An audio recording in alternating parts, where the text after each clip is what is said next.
वो जानना चाहते हैं असली भक्ति क्या है। महाराज जी, अभी जैसे धुरंधर फिल्म आई है और एक विशेष समुदाय के लोग कह रहे हैं कि ये पाकिस्तान मुल्क के खिलाफ ये मूवी आई है और उसका विरोध कर रहे हैं। जैसे लोग हीरो हीरोइन सेलिब्रिटीज को फॉलो करते हैं, हाँ जी, और उनके नक्शे कदम पे चलते हैं।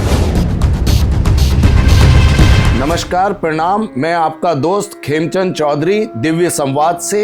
मेरे साथ इस समय स्टूडियो में सच्चा आश्रम प्रयागराज से पंडित सौरभ कृष्ण शास्त्री जी हैं। तो आइए जानते हैं सनातन के कुछ उलझे सवालों के सुलझे जवाब पंडित सौरभ कृष्ण शास्त्री जी से। जय श्री राम। जय सिया राम। पंडित जी, आपका स्वागत है। धन्यवाद जी। आपने हमारे लिए समय निकाला, बहुत अच्छा लगा। सनातन में हमारे दर्शकों के मन में कई सवाल रहते हैं धर्म के प्रति, तो वो जानना चाहते हैं असली भक्ति क्या है। भक्ति, सबसे पहले तो सभी को, आपके दर्शकों को चैनल के माध्यम से जय सिया राम। बहुत ही महत्वपूर्ण प्रश्न किया है आप आज के समय में, जो सबको जानना चाहिए, क्योंकि बिना अर्थ के कोई भी चीजें निरर्थक हो जाती। कई चीजें हैं हम करते तो हैं लेकिन हमको जानकारी नहीं होती, तो उसका फल भी प्राप्त नहीं होता, निश्चित ही। आपने भक्ति की बात की। भक्ति के कई प्रकार हैं।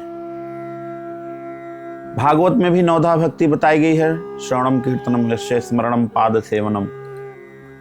श्री रामचरित मानस में भी नवधा भक्ति प्रभु श्री राम ने सबरी जी को श्रवण कराया कि प्रथम भगत संतन कर संगा, दूसरे रति मम कथा प्रसंगा।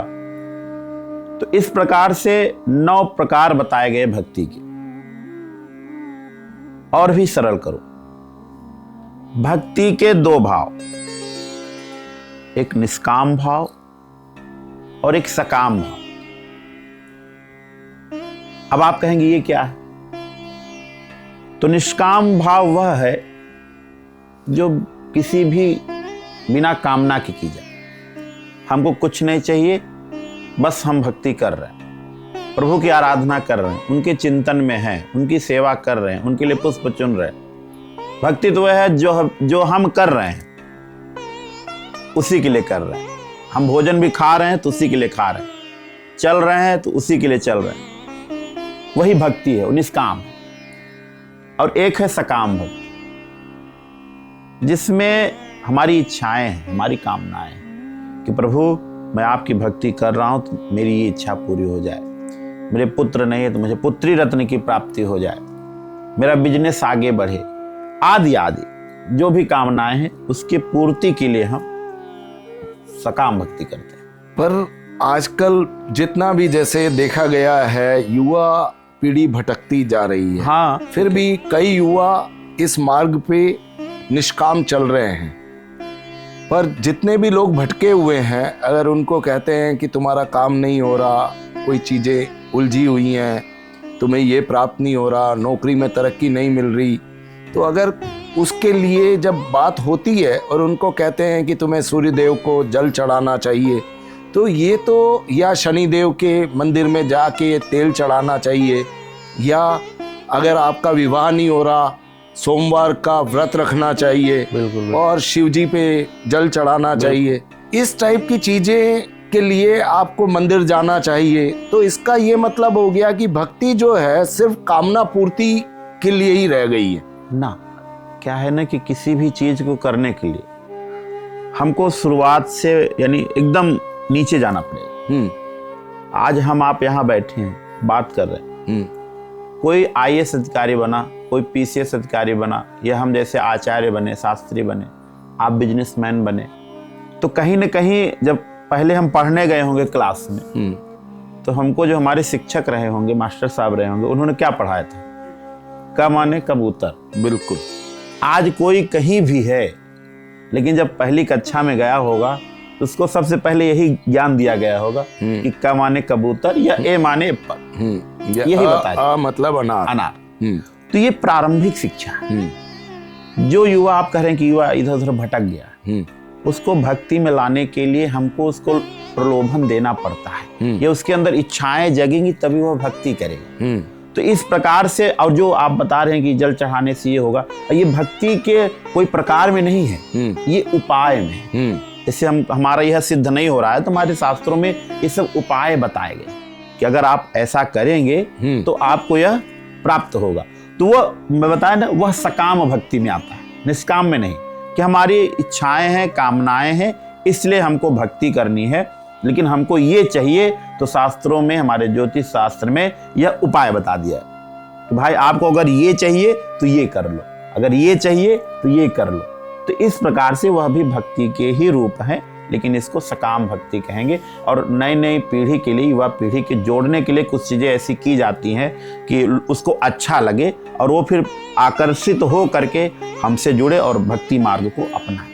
इसलिए कुछ चीजें, मतलब ये एक तरह से प्रलोभन है कि आप ऐसा करेंगे तो आपके लिए ऐसा हो जाएगा, ताकि वो उस मार्ग पे जाना शुरू करे। प्रलोभन नहीं, उपाय भी है। हाँ, उपाय के साथ, ये उपाय भी है। हाँ, तो उपाय के साथ उनको, चाहे वो भले प्रलोभन समझे, लेकिन ये उपाय भी है। प्रलोभन भी है, उपाय भी है। प्रलोभन तो ये है कि उनको अच्छा लगा, जैसे हम सुंदर सेटअप तैयार किए, बहुत सुंदर मंदिर बना, वहां गए, अरे वाह कितना अच्छा मंदिर, यहाँ कितना सुकून मिल रहा। हम ये सुंदर बनाए किसके लिए?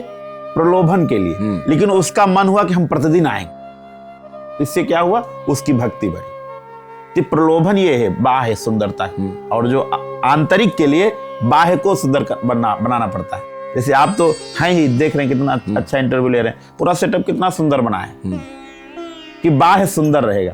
और जब बाह्य सुंदर रहेगा तो आंतरिक जो चीजें निकलेंगी वह भी सुंदर रहेगी। इसके लिए प्रलोभन दिया जाता है, सुंदर बना करके फिर वो आते हैं, धीरे धीरे धीरे धीरे धीरे फिर भक्ति में जुड़ जाते हैं। ऐसे बहुत युवा है हमारे संपर्क में कि आज भक्ति मार्ग को अपना करके और अच्छे अच्छे पद पर होते हुए, लेकिन भक्ति है तो है, नित्य हनुमान चालीसा के पाठ में जुड़ते हैं। बिल्कुल आपने सही कहा कि अच्छे अच्छे पद पे होते हुए, बिल्कुल, लेकिन वो स्टार्टिंग उनकी भी या तो शुरू से उनके मन में श्रद्धा रही है, बिल्कुल बिल्कुल, और या फिर उनके मन में श्रद्धा को पैदा किया गया, बिल्कुल, उस बिल्कुल, मार्ग पे लाया गया, उसके बाद उनको विश्वास हो गया कि भक्ति मार्ग ही सच्चा मार्ग है। बिल्कुल, और उसी से सभी सफलताएं मिलती हैं, सारे कार्य सिद्ध होते हैं। बिल्कुल, भक्ति से ही सब संभव है। और हमारे शास्त्रों में भी और कलयुग में भी ऐसे कई भक्त हुए हैं जो भक्ति के माध्यम से ही आज जाने जा रहे हैं। आपको उदाहरण दे दूं, जैसे हमारी मीराबाई हुई, वह कितना पढ़ी है, किस क्लास में पढ़ी है, किसी को पता है? नहीं। लेकिन आज उनके पद को ही लोग गा करके या उनके पद को रिसर्च करके लोग अपने नाम के आगे क्या लगाते हैं? डॉक्टर, पीएचडी कर रहे। कबीर दास जी कितने क्लास में पढ़े थे? मत कागज छुओ नहीं, आध्यात्मिक कुछ नहीं। उन्होंने कहा मैं तो कुछ छुआ भी नहीं, कागज क्या है, कमल यानी कलम क्या है, ये तो मैं जानता भी नहीं। लेकिन आज उनके ही दोहे, उनके ही पदों को देख पढ़ करके लोग रिसर्च कर करके बड़े बड़े विश्वविद्यालय में जा करके पीएचडी कर करके डॉक्टर अपने सामने लिखने के लिए उन पर रिसर्च करते हैं जो कुछ पढ़े ही नहीं। वो दूर की बातें हैं, लेकिन आज की डेट में भी ऐसे माता पिता हैं, बिल्कुल हैं, बिल्कुल कोई एक क्लास भी नहीं पढ़े, बिल्कुल, लेकिन उनके बच्चे आज बड़े बड़े ओहदे पे बैठे हुए हैं। क्यों? क्या उनकी माँ ने उनको ज्ञान नहीं दिया? बिल्कुल, बहुत अच्छा ज्ञान दिया है। ये सब संभव। माता पिता का त्याग, माता पिता की भक्ति ही, अगर पुत्र आगे बढ़ रहा है तो माता पिता की भक्ति, प्रेम, त्याग ही उसको ऊपर बढ़ाता है। अगर पुत्र बिगड़ रहा है तो उसमें भी माता पिता का ही दोष होता है, ये निश्चित ही है। अगर मैं तो सदैव कहता, अगर पुत्री बिगड़ रही है तो उसमें पिता का दोष है, अगर पुत्र बिगड़ रहा है तो उसमें माता का दोष है। पुत्र को अगर आप सही रखना चाहते हैं, वो सही दिशा पे जाए, तो पूर्ण अधिकार माँ को दीजिए कि अपने पुत्र को सही से रखे। और बेटी को आप चाहते हैं कि संस्कारित रहे, सुसज्जित रहे और घर के आंगन को शोभा बढ़ाती रहे, घर की आंगन की, तो उसके लिए पिता का अधिकार बनता है कि उसमें कठोर शासन करे। तब जाके वह बेटी आपका भी नाम रोशन करेगी, राष्ट्र का भी नाम रोशन करेगी और आगे चलकर बड़े बड़े पदों पर सुसज्जित भी होगी। महाराज जी, जैसे लोग हीरो हीरोइन सेलिब्रिटीज को फॉलो करते हैं, हाँ जी, और उनके नक्शे कदम पे चलते हैं। आपने देखा कि फिल्मी दुनिया, बॉलीवुड के जो आर्टिस्ट हैं, वो जो हीरोइन हैं वो दूसरे धर्म के लोगों के साथ शादी कर रही हैं। वो ही चीज नीचे तबके तक के लोग फॉलो कर रहे हैं उस चीज को। बट क्या वो सही है उनका ऐसा करना? क्योंकि जो वो कष्ट सहते हैं ऊपर वाले, वो नीचे तक नहीं जाते ना। लेकिन नीचे वाले लोगों ने जो ये कदम उठाया दूसरे धर्म के लोगों से शादी करके कि सुखी रहेंगे, बाद में कई वीडियो वायरल होती है जिसमें वो दुखी दिखाए जाते हैं, क्योंकि वो फिर उनको बच्चा पैदा करने की एक मशीन समझने लग जाते हैं। ये तब ज्ञान उनको तब मिलता है जब वो उस घर में चली जाती है। तो ऐसे लोगों के लिए आपका क्या कहना है और क्या ये उचित है? सर्वथा अनुचित ही है। यद्यपि हमारे यहाँ विवाह की एक जो परंपरा है, 8 प्रकार के विवाह के वर्णन है, 8 प्रकार से विवाह किया जाता है। उसमें से जो विवाह करते हैं ये भी मतलब 8 विवाह में ही है कि आप किसी धर्म के इतर जाके विवाह कर रहे हैं। यद्यपि उत्तम विवाह सबसे जो माना गया है कि आप अपने ही धर्म में और अपने माता पिता की आज्ञा से जहाँ पे वह चाहें वहाँ पे आप विवाह करिए, क्योंकि उसमें कई चीज़ें मिलान किया जाता है। विवाह के समय में भी आप जब आचार्य ज्योतिषाचार्य जी लोगों से पूछेंगे तो बताएंगे कि भाई आपके गुण नहीं मिल रहे हैं, ये सब हमारी पद्धति रही। तो कहीं ना कहीं से नहीं मिल रहे हैं, इसका मतलब हमको विवाह नहीं करना। तो अगर हम ऐसी चीज़ों पे जा करके या ग्लैमर की दुनिया को देख करके हम किसी को अपना लेते हैं, आजकल युवा पीढ़ी तो उन्हीं को ही अपनाती है, लेकिन बड़ा अच्छा समय आ गया है, ऐसा नहीं है। बड़े बड़े ग्लैमर के लोग भी आज साधु संतों के जीवन को अपना रहे हैं, और कई ऐसे उदाहरण हैं। आप शादी की बात किए हैं, वो नाखुश हैं तो उनसे युवा पीढ़ी को शिक्षा लेनी चाहिए कि हम ऐसा नहीं करेंगे। लेकिन उनको एक शिक्षा और लेनी चाहिए। अभी मैं देखा हूँ, मैंने वीडियो ही देखा कि अनुष्का शर्मा वो भी तो एक्ट्रेस है, विराट कोहली वो भी तो एक्ट्रेस है, लेकिन जब भी बाहर से विदेश से महीने में एक बार जरूर प्रेमानंद जी के चरणों में बैठ के सत्संग करेंगे, आके सौभाग्य उनका प्रश्न करेंगे उनके गुरुदेव भगवान जीवन कैसे हो। तो हमको ये भी तो शिक्षा लेना है कि वही ग्लैमर की दुनिया से आकर के वह व्यक्ति और आज चरणों में बैठ करके संतों से शिक्षा दीक्षा लेकर के ही आगे बढ़ रहे हैं, कंठी पहन रहे हैं।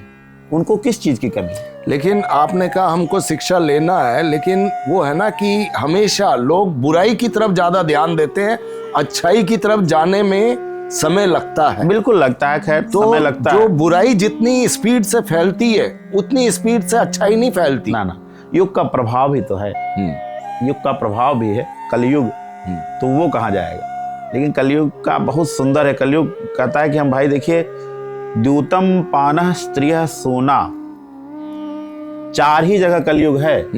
कलयुग कहता है 4 जगह ही मैं रहता हूँ, और एक स्थान तो राजा परीक्षित ने, भागवत जब आप श्रवण करेंगे तो राजा परीक्षित ने अपनी तरफ से एक स्थान दिया था स्वर्ण का, सोना जिसको हम बोलते हैं। तो इस प्रकार से कलयुग केवल 5 स्थानों में ही रहता है। उसके बाद कलयुग कहता है हम किसी को परेशान नहीं करते। लेकिन ये जो 4 चीजें मुख्य हैं कलयुग के, द्यूत, और सारी जितने भी बच्चे हैं सबके फोन में गेम होगा, सट्टा खेल रहे हैं। द्यूत हो गया, स्त्री संग, अपनी पत्नी बगल में खड़ी है लेकिन दूसरे की बहुत सुंदर लगेगी, अपनी देखना नहीं चाहेंगे, तो ये कलयुग का प्रवेश। तो हम कुछ ऐसे कर्म कर रहे हैं, हिंसा कर रहे हैं, जहाँ लड़ाई हो रही 10 लोग खड़े होकर देख रहे हैं, बचा नहीं रहे हैं, वो ज़्यादा अच्छा लग रहा है। एक्सीडेंट हो जाएगा तब नहीं जाएंगे, कहीं फंस ना जाए, उसकी सेवा रक्षा के लिए नहीं जाएंगे, लेकिन कहीं लड़ाई झगड़ा हो रही तो वहाँ पहुँच जाएंगे, 10 लोग देखने लगेंगे। इस प्रकार से कलयुग वही वास करता है और हम लोग उधर ही भागते हैं। तो इन सब केवल उतना ही जानना है कि अगर ऐसे 4 स्थान है तो वहाँ पे हमको नहीं जाना, आप वहाँ नहीं जाएंगे, आपके अंदर केवल भक्ति प्रवेश करेगी और कुछ नहीं। बहुत अच्छा। अभी देखा गया पिछले दिनों बागेश्वर धाम ने या धीरेन्द्र शास्त्री जी ने बहुत ही सुंदर दिल्ली से वृंदावन तक की पद यात्रा करी। उनकी इच्छा है कि भारत जो है एक हिंदू राष्ट्र घोषित हो। देखा जाए तो हमारा भारत अखंड भारत था, आज उसमें इतनी स्टेट है तो लोग स्टेट वाइज भी डिवाइड कर लिया लोगों ने अपने आप को। एक एक स्टेट में भी लोगों ने जाति धर्म के हिसाब से डिवाइड कर लिया। कोई स्टेट वाइज देखें तो कोई कहता है मैं गुजराती हूँ, कोई कहता है मराठी हूँ, कोई कहता है मैं बंगाली हूँ, कोई कहता है मैं मद्रासी हूँ, कोई कहता है मैं पंजाबी हूँ, राजस्थानी हूँ। कोई ये नहीं सुनने में आता कि बोलता है भारतीय हूँ। अब स्टेट के हिसाब के अलावा फिर उसने अपने आप को जाति के आधार पर, कोई गुज्जर, कोई यादव, कोई ब्राह्मण, कोई शर्मा, ये सब चीजें चल रही हैं। और उन सब चीजों के चलते हुए फिर भी हम कहते हैं कि अखंड भारत हिंदू राष्ट्र घोषित हो। और ये सब जो अलग अलग लोगों की चाहत है कि वो जाति के हिसाब से, स्टेट के हिसाब से अपने आप को विभाजित रखें, क्योंकि देखो फूट में ही कई लोगों को आनंद मिलता है। बिल्कुल, बिल्कुल। इसका फायदा उठाते हैं। बिल्कुल, बिल्कुल। वो कहते हैं ना, घर की फूट जगत की लूट। तो देखा जाए तो भारत एक अखंड भारत हुआ करता था, जिसमें अफगानिस्तान, पाकिस्तान, बांग्लादेश, ये सब भारत के एक अभिन्न हिस्से थे। अब इवन जो छोटे छोटे स्टेट है, वो भी कोई स्टेट ये कामना करती है, बंगाली देख लो, हाँ जी, हाँ जी। वो उनकी चाहत है कि उसको देश से अलग कर दिया जाए। या तेलंगाना को ही देख लो कि वो चाहते हैं कि यार हम एक अलग देश हो जाए। तो ऐसे कैसे संभव होगा? इसके लिए किस किस लेवल पे काम करना होगा कि वापस से सबके मन में ये जागृत हो कि जाति, धर्म, स्टेट को छोड़ के सिर्फ वो बोले हम एक भारतीय हैं, हम एक हिंदुस्तानी हैं। आपने यात्रा का पहले बात की, पूज्य बागेश्वर धाम सरकार जी की, पंडित धीरेन्द्र कृष्ण शास्त्री जी, दिल्ली से वृंदावन की यात्रा। राजनीति से यात्रा चाहते तो अक्सर क्या होती, चढ़ाई वृंदावन से दिल्ली की जाती, लेकिन उनका उद्देश्य था हमको राजनीति में नहीं जाना, हमको राजनीति की यात्रा नहीं करना, हमको भक्ति की यात्रा करना। तो उन्होंने दिल्ली से वृंदावन की यात्रा की, ये पहला उनका भाव था। और जो दूसरा आपने जो प्रश्न किया, उसी के लिए यह यात्रा थी, सनातन हिंदू एकता पद यात्रा, उसका नाम दिए। और उनका पूरी यात्रा में केवल एक ही नारा गूंजा कि जाति पाति की करो विदाई, हम सब हिंदू भाई भाई भाई। केवल एक ही नारा चला, क्योंकि संपूर्ण यात्रा में मैं भी रहा। हाँ, दिल्ली से वृंदावन तक की यात्रा में रहा, पूरा कार्यक्रम संपन्न करा के ही मैं पुनः प्रयाग गया था। तो जिस कारण से मैंने देखा, सिर्फ इसी बात आपने हिंदू राष्ट्र की कि ये हमारा दुर्भाग्य है कि हम हिंदू राष्ट्र में रह करके, आप किसी भी देश में जाएंगे, सबकी अपनी अपनी चीजें हैं, सब घोषित हैं, ऐसा भी नहीं है। घोषित क्या, स्वघोषित हैं कि हम अंग्रेज हैं तो ये भाई ईसाइयों का देश है, ये वहाँ मुसलमान, वहाँ क्या हिंदू नहीं रहते क्या? अमेरिका में या यूके में नहीं रहते क्या हमारे हिंदू? सब जगह रहते हैं, लेकिन मुसलमान नहीं रहते, अल्पसंख्यक है। तो वहां पे लेकिन उनको नहीं मिली संज्ञा। पाकिस्तान चले जाइए भाई, ये इस्लामिक देश है, ठीक है, वहां हिंदू नहीं है क्या? बिल्कुल। बांग्लादेश में हिंदू, देखिए क्या घटना कर रहे, लोग मार रहे हैं, जला दे रहे, जिंदा जला दे रहे हैं, ये ऐसी स्थिति हो गई। ऐसी स्थिति भारत में न हो, इसलिए हिंदू राष्ट्र। एक हमारा भारत ही ऐसा है कि हम यहाँ सबसे ज्यादा संख्या में हैं। आप ये देखो, मोदी जी ने कहा कि किसी भी वर्ल्ड के कोने में अगर कोई हिंदू परेशान है, हाँ, और उसको उस देश की नागरिकता प्राप्त है, और फिर भी वो चाहता है कि भारत में आए, हाँ, और भारत में अपना जीवन यापन करे, तो उसको भारतीय नागरिकता दे दी जाएगी। बिल्कुल। कितना महान है हमारा और देश। होना भी चाहिए भाई, होना भी चाहिए। मैं तो माननीय प्रधानमंत्री जी को बहुत बहुत धन्यवाद कहता हूँ कि ऐसे ही प्रधानमंत्री देश को चाहिए, और हैं भी, और बहुत अच्छा कार्य कर रहे हैं वो, बहुत अच्छा। और जो उन्होंने अगर घोषणा की है तो मैं तो कहूँगा स्वागत योग्य है, सबको अपनाना चाहिए, भारतीय मूल को अपनाना चाहिए। और आपने एक बात जो कही कि हम पंजाबी हैं, हम गुजराती हैं, हम सिंधी हैं, हम इस प्रदेश भाई सबको बांट दिया गया, बंगाली हैं, तो ये तो एक प्रकार से देखिए सुंदरता है कि हमारे हिमालय से लेकर के कन्याकुमारी तक की जो शोभा है, ये प्रदेश के अंतर्गत हर प्रदेश से अलग अलग चीजें उत्पन्न होकर आती हैं, तो इसलिए प्रदेश का नाम हो गया। लेकिन प्रदेश में कि हम पंजाब के तो हैं, हम पंजाबी हैं, ये गलत है, ये गलत है। इससे हमको बचना पड़ेगा। पंजाब है, ठीक है, पंजाब हिंदुस्तान का एक हिस्सा है, और हम प्योरली हिंदुस्तानी। बिल्कुल। तो आपको पहले परिचय में यही देना पड़ेगा कि हम भारतीय हैं। बिल्कुल। मुसलमान भी भाई, भारतीय कोई भारत धर्म में का शब्द रहने नहीं है। वाला मुसलमान भी, हाँ, कोई अगर भी आप धर्म का राष्ट्र हो से सकता प्रेम करते हैं तो आप बोलिए कि भाई हम भारतीय हैं, बिल्कुल। भाई हम हिंदुस्तानी है ना, भारतीय बोलो हम हिंदुस्तानी है। अंग्रेज हो लेकिन तुम भारत में रहते हो ना, तो बोलो आई एम इंडियन, बिल्कुल भाई बोलो तो गर्व से कहो ना कि हम भारतीय हैं भाई, भारत का खाते हैं, भारत में ही सोते हैं, भारत में ही रहते हैं, तो ये कहने में दिक्कत क्या है। लेकिन दुर्भाग्य है कि भी आपने घटना देखा हुआ, वंदे मातरम बोलने में लोगों को शर्म आ रही है। अब आप यही देखो, जब हमारा देश किसी खेल के मैदान में नंबर 1 पे आता हाँ, है, बताइए। उस समय हमारे देश का गुणगान नहीं होता। बिल्कुल होता है। उस समय हमारे देश के लिए जो बोला जाता है, उसमें हमारे देश के जितने प्लेयर हैं सब जाति धर्म के सबके हैं, सब कुछ। देखिए अर्शदीप है, पंजाबी है, अब रोहित शर्मा है, हिंदू है, और क्या नाम है, खलील अहमद है, इत्यादि मुसलमान है। फिर भी खड़े होके जनगण मन भी किया जाता है, सब करते हैं। और वहीं एक चीज और बताओ, वंदे मातरम का गान होता है। वंदे मातरम देश के लिए देश है, के लिए है। और आप इस देश में रहते हो तो आपको इससे कुछ कष्ट वो नहीं होना चाहिए। नहीं होना अच्छा, चाहिए। एक चीज और आपको मैं बताऊं, आपने सुना होगा, वंदे मातरम अभी तक सबसे ज्यादा जो सुना गया है भारतवर्ष में, वो गाया किसने, या म्यूजिक किसका? आपको A.R. रहमान। A.R. रहमान जी का। हाँ, वो क्या है? मुसलमान, भारतीय है सबसे भारतीय। पहले। और लेकिन उन्होंने गाया वंदे मातरम, वंदे मातरम गाया, आज पूरा भारतवर्ष सुन रहा है। और एक समुदाय से आते हैं, लिखा तो बंकिम बंकिम चंद्र चटर्जी जी ने, हाँ। लेकिन गाया, स्वर दिया, कितना सुंदर गाया उन्होंने, एकदम आनंद आ जाता है। बिल्कुल उनके स्वर को सुनकर लगता है कि वाह क्या बात है, अपने अंदर एक राष्ट्र प्रेम जग जाता है।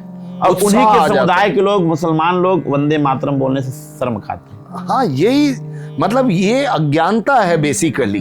हम कहे ना, अर्थ नहीं जानेंगे हम तो वह निरर्थक हो जाएगा। जैसे हम श्री रामचरितमानस का पाठ करें, हमने उसको कह दिया कि ये धार्मिक ग्रंथ है, चलिए ठीक है, हिंदुओं के लिए धार्मिक ग्रंथ है, हम प्रणाम करते हैं। हिंदुओं के लिए भी बात है, केवल किसी समुदाय के लिए नहीं, मुझसे जोड़ रहा हूं, हिंदुओं के लिए भी महत्वपूर्ण बात है। सुंदरकांड है, हनुमान चालीसा है, हम धार्मिक ग्रंथ समझ करके नित्य उसका पूजन कर रहे हैं, पाठ कर रहे हैं, जल चढ़ा करके रख दे रहे हैं।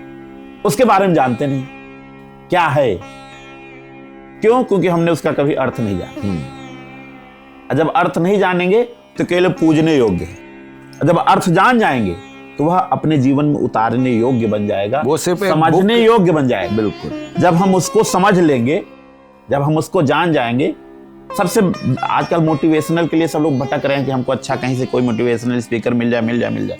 आपके पास भरा पड़ा है भैया, आप सुंदरकांड के अर्थ को पढ़िए, आप देखेंगे कि उसमें जितना आपको ज्ञान प्राप्त होगा, आपको किसी की जरूरत ही नहीं पड़ेगी, इतना दिव्य ज्ञान। तो जैसे वो कहते हैं ना कि अर्थ जानना बहुत जरूरी है। जैसे हमको भीगना है, उदाहरण दो, बरसात में भीगना तो है, मतलब हमको जानना तो है, आनंद लेना है बारिश का, धर्म का आनंद लेना है, मानस पढ़ना है, भागवत सुनना है, सुंदरकांड पढ़ना है, ये तो हुआ। बारिश में भीगना है लेकिन रेन कोट पहन करके, ये आनंद है? नहीं।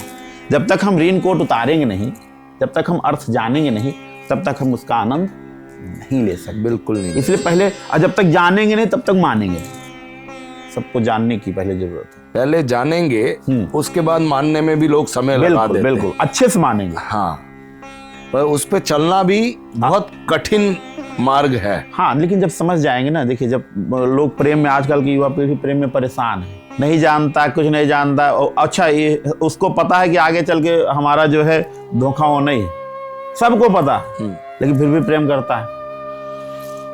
आजकल का जो प्रेम है उसमें कुछ ही प्रतिशत ऐसे होंगे, 1-2%, 1 ही 2 मैं ले रहा हूँ, जो सक्सेस होते होंगे और आपस में मिल जाते होंगे। सबको धोखा खाना है, लेकिन ये लड़की को भी पता है, लड़के को भी पता है, फिर भी कूद रहे हैं, जान रहे हैं, फिर भी कूद रहे हैं। तो यही चीज है, जब भोग लेते हैं तब कहते हैं अरे बहुत गलत हुआ, अब तो मैं जो है, और उसमें भी जो संभल गया। मैं तो कहता हूँ ये अचार है, मैं वो कई बार उदाहरण दे देता हूँ, भैया अचार है, चख लेना चाहिए। आज जब चख लेंगे ना, दोबारा पड़ेंगे नहीं, क्योंकि जो दोबारा फिर पड़ गया समझ लीजिए तब तो आपसे बड़ा मूर्ख कोई नहीं, क्योंकि आपने खाया, स्वादिष्ट था, हाँ तब तो ठीक है, लेकिन वो ध्यान रहे आपके, अरे ऐसा भी है, इसको छोड़ दो। फिर दोबारा अगर आप पड़ गए तो फंस गए जा, क्योंकि ठीक है आपको धोखा मिला और फिर उसी में लोग कई बार मेरे पास आता है, महाराज जी अब जी नहीं पाएंगे, बहुत लगता है मर ही जाऊं, रो रहे हैं। लड़की भी लड़कियां भी, दोनों लड़कियां ज़्यादा आती हैं, लड़के कम आते हैं, मर जाएंगे नहीं जी पाएंगे। तो मैं उनको सीधा कहता हूँ, पैदा हुए थे तो अपने मन से हुए थे? बताओ, जब पैदा हुए तो अपने मन से हो गए क्या मैं पैदा हो जाऊं? नहीं ना। जब तुम पैदा अपने मन से नहीं हो सकते तो अपने मन से मर कैसे सकते? तो ऐसी चीज़ों को अपने दिमाग से हटा करके हमको सोचना पड़ेगा। और जब हम जानेंगे अच्छी चीज़ें एकदम गुड़ में घुसना पड़ेगा। जब चीज़ों को समझेंगे तब हम उसको अच्छे से अपना पाएंगे, मान पाएंगे। और इसी के लिए हमारे संस्कृति में, सनातन पद्धति में साधु संत हैं, फकीर हैं, जिसका जो भी समुदाय है सबके यहाँ है। आप वहाँ जाइए, उनसे मिलिए, उनसे ज्ञान लीजिए। आप सिख धर्म में जाइए, गुरु ग्रंथ साहिब जी के पास जाइए, उनसे निवेदन करिए। सबके पास गुरु हैं, आप उनसे शिक्षा लीजिए तो जानिए तो आप भी सुरक्षित रहेंगे, हमारा धर्म भी सुसज्जित रहेगा। देखो, मेरा ये मानना है कि इंसान जब पैदा होता है, बच्चा होता है, तभी ईश्वर उसके माँ बाप गुरु के रूप में दे दिए जाते हैं। हाँ जी, कि ये प्रथम माता पिता गुरु। हाँ, माँ बाप चाहे पढ़े लिखे हों चाहे अनपढ़ हों, अपने बच्चे को कभी भी वो गलत शिक्षा नहीं देते। आप कहते हैं कि ब्राह्मणों के पास या गुरुओं के पास या पादरी के पास जाते हैं अपना ज्ञान लेने के लिए, चाहे किसी भी धर्म का इंसान हो, अगर वो अपने माँ बाप के सामने, चाहे वो किसी भी एज का हो, 3 साल के बच्चे की एज से लग के 70 साल का बूढ़ा क्यों नहीं हो गया, अगर उसके माँ बाप हैं और उसके माँ बाप के पास वो अपना क्वेश्चन रखता है, अपनी दुविधा का, कोई भी मन में जो दुविधा चल रही है उसके बारे में डिस्कस करता है, आई थिंक कि उसके माँ बाप को ईश्वर ने पूर्ण रूप से सक्षम किया हुआ है, बिल्कुल, कि वो अपने बच्चे को अच्छा ज्ञान दे सके। जो भटक जाते हैं युवा, जो अपने माँ बाप की कदर नहीं करते, फिर वो दर खोजते। माता पिता ही भगवान है, माता पिता ही गुरु है, सब कुछ माता पिता है। देखिए, अगर हम माता पिता के प्रति पूर्ण भाव से समर्पण में हैं, सेवा उनकी कर रहे हैं, उनको उनके आँख से आंसू नहीं बहने दे रहे हैं, उनको किसी भी प्रकार का कष्ट नहीं होने दे रहे हैं, तो मैं तो कहता हूँ इससे बढ़कर दुनिया में कुछ भी नहीं है। न मंदिर है, न मस्जिद है, न गुरुद्वारा है, कुछ भी नहीं है। अगर आप अपने माता पिता के चरणों की नित्य वंदना कर रहे हैं, सेवा कर रहे हैं, उनकी आज्ञा का पालन कर रहे हैं। महाराज जी, जैसा कि कलयुग अपना प्रभाव छोड़ रहा है, बिल्कुल, उसके प्रभाव से कैसे बचा जाए आज के युवा पीढ़ी या आज की जनरेशन? कलयुग का सीधा सीधा प्रभाव से बचने का उपाय है, हमारे शास्त्र भी कहते हैं, और गोस्वामी बाबा तुलसीदास जी महाराज जी ने रामचरितमानस में तो एकदम स्पष्ट और सरल कर दिया, बच्चा भी समझ जाए कि करना क्या है। कि कलयुग केवल नाम आधारा, और सुमिर सुमिर नर उतरे पारा। केवल कलयुग में नाम लेना, नाम का इतना प्रभाव है कलयुग में, मतलब जो सतयुग में आप हजारों वर्ष तपस्या करते थे, योग करते थे, हवन पूजन करते थे, जो फल उस समय आपको प्राप्त नहीं होता था, वो केवल कलयुग में एक बार नाम लेने मात्र से फल प्राप्त हो जाता है, ये शास्त्र कहता है। तो कलयुग ने स्पष्ट किया है कि अगर आप कलयुग में हैं, हमारे समय में हैं, और उस समय भगवान का कीर्तन कर रहे हैं, भगवान का भजन कर रहे हैं, क्योंकि कलयुग को पता है कि हमारे समय में लोग इतनी देर तक तपस्या तो नहीं कर सकते, कोई साधु भी इतनी तपस्या नहीं कर पाएगा, इसलिए इतना सरल कर दिया। अच्छा, कलयुग आया ही इसी कारण से। भागवत में इसका आता है उपाख्यान कि परीक्षित जी कलयुग को तभी हावी होने दिए कि तुम्हारे अंदर गुण कौन सा है, तो कलयुग ही कहता मेरे अंदर ये गुण है। तब परीक्षित जी ने कहा ये तो बहुत बड़ा गुण है, हजारों वर्ष तपस्या का फल तुम केवल एक बार नाम में दे रहे हो, तो इससे बड़ा गुण तो कुछ हो ही नहीं सकता। इसलिए परीक्षित जी ने कहा कि अब तुम रह सकते हो। तो कलयुग में केवल नाम संकीर्तन करें, जैसे प्रेमानंद जी महाराज जी तो खूब कहते हैं कि राधा राधा राधा, सबको सदैव राधा राधा, या जो हमारे इष्ट हों, प्रभु श्री राम जी, कृष्ण भगवान जी, भोलेनाथ जी, जो भी हमारे इष्ट हैं, भगवान हैं, उनका केवल नाम कीर्तन करें। आप निश्चित ही कलयुग से बचे रहेंगे और आनंद में भी रहेंगे। बिल्कुल, आपने बहुत ही सही बताया और हमारे दर्शकों को ये पसंद भी आएगा और इसको फॉलो करेंगे वो। बिल्कुल करें जी, बड़ा आनंद आएगा जी। महाराज जी, आजकल आपने देखा कि हर धर्म स्थान पे भीड़ बढ़ती जा रही है। सब चीज धर्म के हिसाब से आदमी सोचता है कि धर्म बढ़ता जा रहा है, इसलिए धर्म को पालन करने वाले लोग बढ़ते जा रहे हैं और हर जगह पे भीड़ बढ़ रही है। मेरा ये सोचना है कि 90% से ज्यादा लोग ऐसे स्थानों पे जाके अपनी सोशल मीडिया पे रील प्रेजेंस करते हैं, एंजॉय करने आते हैं। वो भगवान की मूरत की तरफ अपना ध्यान कम लगाकर, मतलब जो आंखों से भगवान की मूरत की सुंदरता को उनको ग्रहण करना चाहिए, वो उस समय मोबाइल को गाड़ के मोबाइल पे भगवान की वीडियो बना रहे होते हैं, अपने साथ सेल्फी ले रहे होते हैं। क्या ये सही है? और ऐसे जगह पे मोबाइल अगर आप बैन कर दें तो शायद ये भीड़ भी कम हो जाएगी और युवा सच्चा आनंद ले सकेंगे। देखिए, आज का समय है क्योंकि सबके हाथ में मोबाइल है, इसलिए वह मंदिर में जाते हैं और मोबाइल के साथ साथ उसमें कैमरा भी है, उसमें घड़ी भी है। मोबाइल एक, मैं तो हंसने के लिए हमेशा बोलता हूँ, कहे कि महाराज जी बहुत बाधा है, क्या करें, बड़ी समस्या रहती है। हाँ, अब मेरे से बात करें जैसे आदत होती है ना, तो लोग बात 4 लोग बैठे रहेंगे, महाराज जी बड़ा कष्ट है, क्या करें, बड़ी समस्या है। तो मैं उसी समय तुरंत कहूँगा बाधा तुम्हारे उसमें नहीं है और सबके लिए है बात। बाधा कहाँ है? तो मैं नाम देता हूं इसको सर्वा बाधा। दुर्गा सप्तशती में एक श्लोक है, सर्वा बाधा विनिर्मुक्तो। अगर सभी बाधाओं से दूर रहना है तो ये वाली बाधा दूर रखो, उतना ही उपयोग करो जितना काम, नहीं तो आप फंसे रहेंगे। और ये बाधा ऐसी, अगर एक बार आपने हाथ रख दिया तो कब 10 मिनट, फिर कब वो 50 मिनट, कब 2 घंटे, कब सारी रात बीत जाती है पता नहीं चलता। ये बाधा, पहली बात। दूसरी बात, आपने मंदिर वाली बात की, भीड़ वाली बात की, तो भीड़ पहले भी थी, ऐसा नहीं कि भीड़ नहीं थी। और हमारे यहाँ जैसे पूज्य संत आसाराम बापू हुए, उनको लोगों ने ऐसा क्या, भगवान क्या जाने, कानून जाने क्या व्यवस्था कैसे क्या, लेकिन आसाराम बापू जी जब थे, मुझे याद है उनके पास कौन सा मोबाइल था, कौन सा लाइव चलता था चैनलों में, लेकिन मैंने देखा है जब उनका प्रवचन होता था तो लाखों की भीड़ होती थी।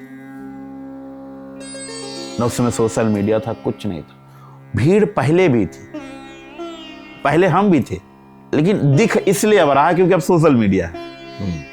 पहले कैमरे नहीं थे, अब सबके हाथ में कैमरा है।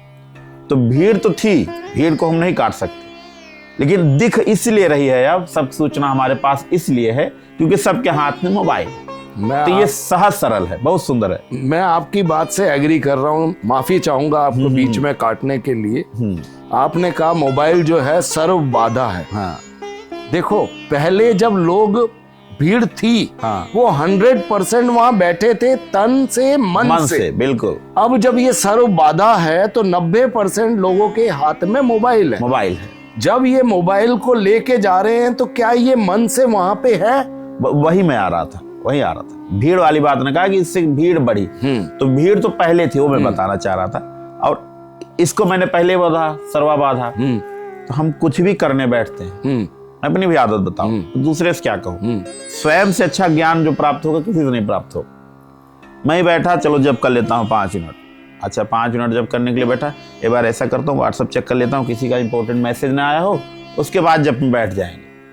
मैंने केवल चेक करने के लिए मोबाइल उठाया था।